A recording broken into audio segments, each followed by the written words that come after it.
Thank you అమ్మా. ఇప్పుడు మనం అందరం ఎదురు చూస్తున్నటువంటి మన గౌరవ ఉప ముఖ్యమంత్రి వర్యులు శ్రీ కొణిదెల పవన్ కళ్యాణ్ గారు వారి యొక్క అమూల్యమైనటువంటి సందేశాన్ని ఇస్తారు. సార్.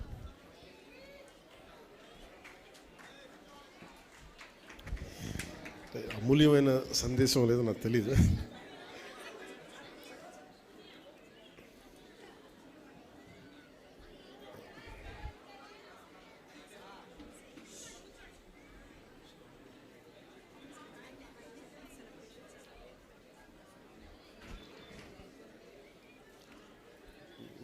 దేవీ నవరాత్రుల సమయంలో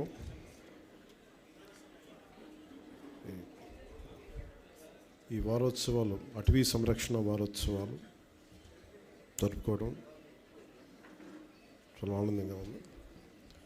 ముందుగా ఇక్కడ కొంచెం మీరు పక్కకు వస్తే పిల్లలు కనిపించవచ్చు కదా, కొంచెం దయచేసి రండి ప్లీజ్. కొంచెం ముందులో కూర్చోండి సార్, మధ్యలో పిల్లలు ప్లీజ్ దయచేసి కొంచెం. మీరు ఎవరు కావాలి కింద కూర్చొని ఫొటోస్ తీసుకోండి. మీరే భవిష్యత్తు కదా, మీకు కనిపించకపోతే అట్లా. పాపం నిజంగా మీరు దసరా సెలవుల్లో ఇంట్లో కూర్చొని సరదాగా ఉండాల్సిన మీరు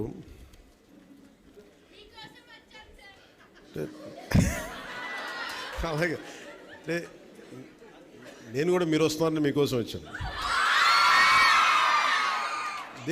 దేనికి తపన పడతా ఉండే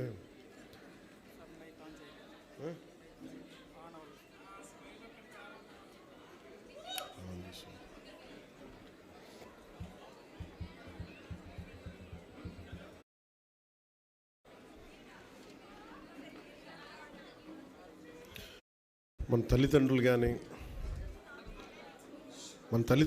తపన పడితే ఎవరి కోసం తపన పడతారు? బిడ్డలు బాగుండాలి తపన పడతారు.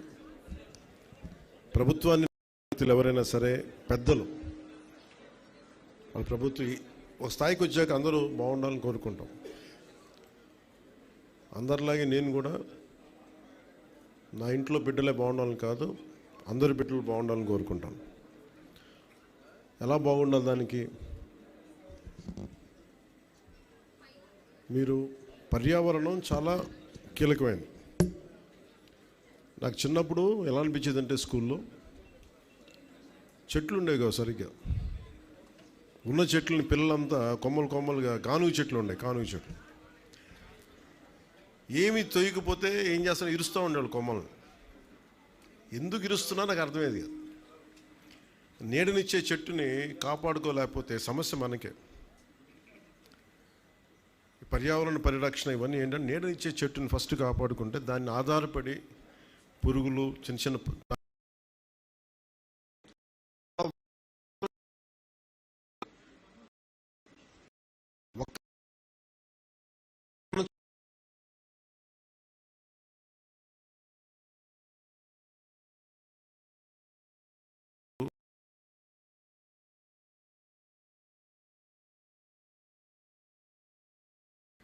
నాతో పాటు వచ్చిన డ్రైవర్ ఎక్కడో ఒక చాలా బీడు భూమి, అంటే అసలు ఎడారంటే ఎడారి, అక్కడ చిన్న ఇంతంత మొక్క తప్ప ఏమి ఉండదు అక్కడ.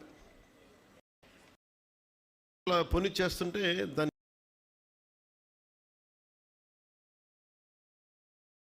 చెప్పిన దారిలో